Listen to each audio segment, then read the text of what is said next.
real funky in the second quarter. Sheesh.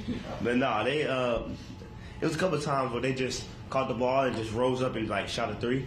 So he was kind of like upset with us because of that. And like, you know, they can't just not dribble the ball and just rise up and shoot a three.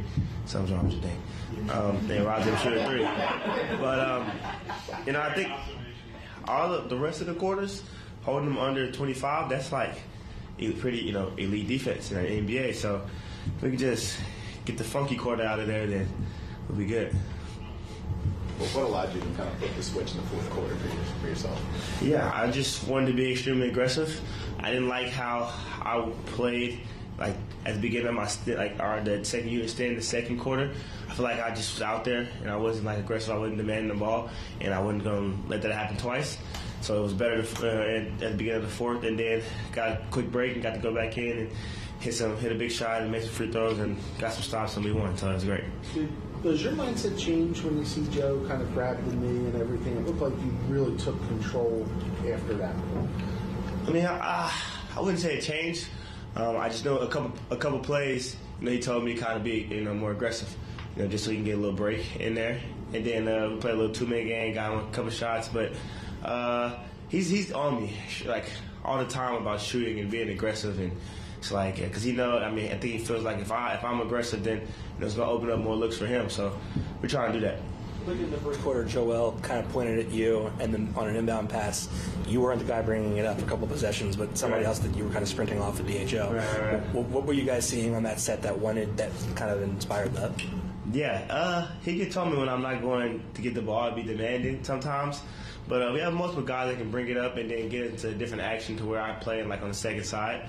I can't really remember exactly why he was yelling at that moment. He does it throughout the whole game, so I don't really remember at that moment why he was doing that. But I think he came out extremely aggressive. He set the tone. He was extremely aggressive, going right at their bigs and doing Joel things. During those stretches throughout the season when it's like you and then kind of a collection of reserve players, right. And there's been different guys in and out of those groups all season just because of injuries and the trade and everything. Just with the group tonight, that sort of did launch you guys in the fourth quarter. Right. How do you go about building chemistry quickly with new players, no matter who's in and out of the lineup on a given night? The coaches do a good job of while we practice.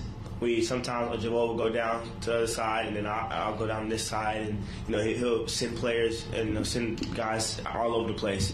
It's not just 1, 2, like 2, 3 groups. We mix and match, and I think that's testimony to them. And that's smart on their part because they know that it's going to be different lineups in there.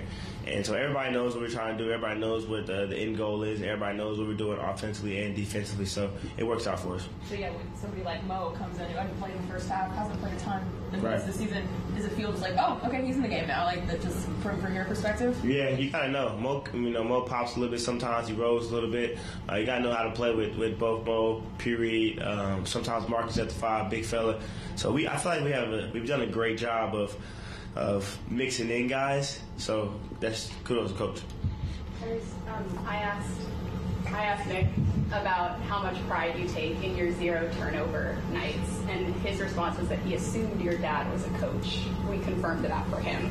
Is there truth there in terms of how much pride you take in that statistic? Yes. My dad was a coach, and he was a coach that didn't like turnovers. So he always tells me a story. They won state. I was not able to win state. But when he won state in the state championship run in Texas, now you have to win 7 games. But then you have to win like 5 games. And throughout his 5 games, he had 1 turnover. So he'll always bring that up to me like, man, when we won the championship, I was the lead guard and I didn't turn the ball over. I had this many assists, blah, blah, blah, blah. He brags himself all the time. But, that it's very important, though, now that we really think about it. And now that I've played in, I think, 3 playoffs, 6 playoff series, I know that sometimes a game comes down to that. 1 turnover, 2 turnovers, that can be like those little breakout layups, they can really come back and haunt you. So taking care of the ball is going to be extremely important for us down the stretch. But at the same time, turnovers can be something that aren't in your hand necessarily, out of your control sometimes. I guess is there something that you do to mitigate that and try to avoid risky plays?